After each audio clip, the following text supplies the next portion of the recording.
First of all, there was a ceasefire for 4 hours declared by Israel and violated by Israel. And Israel attacked a market in Shaja'iyya and killed 15 people and injured about 100. Before that, Israel attacked a school protected by UNRWA. And this is the 6th school that Israel attacks, and killed there another number of people. What we see here are massacres. This is not a war between Hamas and Israel. It's not a war of Israel on Hamas. It's a war of Israel on the Palestinian civilian population. And that's why 1,310 people have been killed among Palestinians, mostly civilians. 90% are women and children and other civilians. And 7,200 people are injured.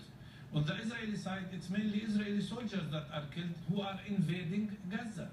So in my opinion, there is a total disproportionality here. Israel is using disproportional, indiscriminate force against civilian population.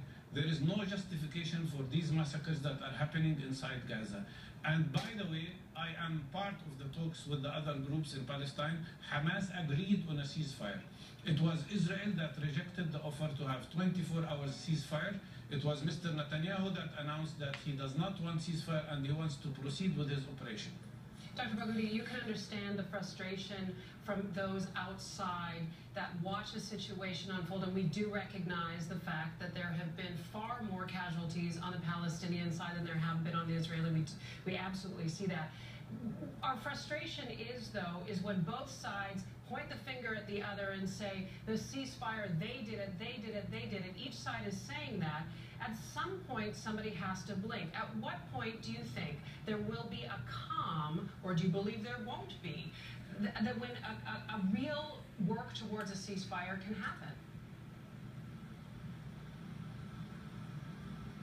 It's very simple. Let the United Nations Security Council meet and issue a declaration and impose a ceasefire. And then the side that refuses it will be to blame. We asked for that in the beginning of this conflict. We would have saved more than 1,300 lives if this has happened. We would have saved Palestinian and Israeli lives, but it was the United States that rejected that offer, prevented the Security Council from taking that resolution on Israel's order. That is the problem. Israel thinks that there is a military solution to every political problem. The problem here is the Israeli military occupation of Palestinian land. The problem here is that Israel insists to maintain a system of apartheid and segregation and discrimination against Palestinians. And without solving that, we cannot have peace. We've tried talks with Israel for 21 years, and what we've got is more settlements, more illegal actions. The problem today is that Israel has very powerful army, and it feels totally impunitive to international law.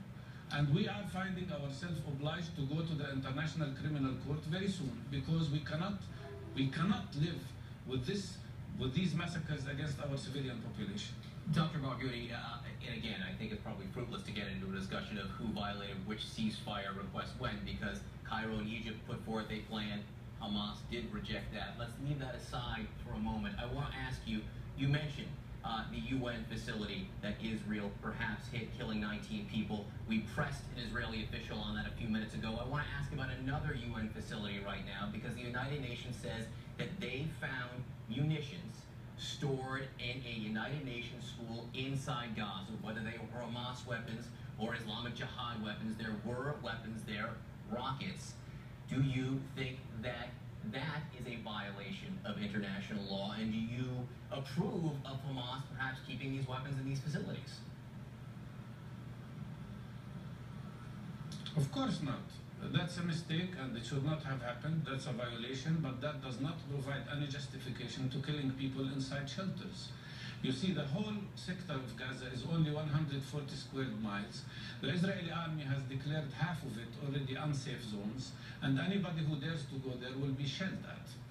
Imagine a situation where the people of Brooklyn will be told, you have to evacuate your homes within 2 hours, otherwise you will be shelled. That's exactly what happened to many Palestinian neighborhoods so far, in Shuja'iyya and others.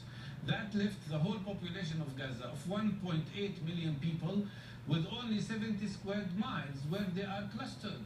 Many of them, 300,000 of them, are clustered in these sheltered schools. And then the Israeli army comes and bombards these schools, killing tens of people. And when they are asked, why are you doing that? They say, we are investigating the matter. Come on. It's very clear. These are massacres, and it's time to stop them. This will create hate. This will create demand for revenge. This is not good for Israel or for Palestine. This Israeli government is criminal. It's criminal towards Israelis and Palestinians because it's driving everybody into a terrible situation that should be stopped immediately. And the world must interfere and say enough is enough. Occupation has to end, racism has to end, and peace must prevail. Dr. Mustafa Barghouti, we thank you for joining us on the air today to talk about the Palestinian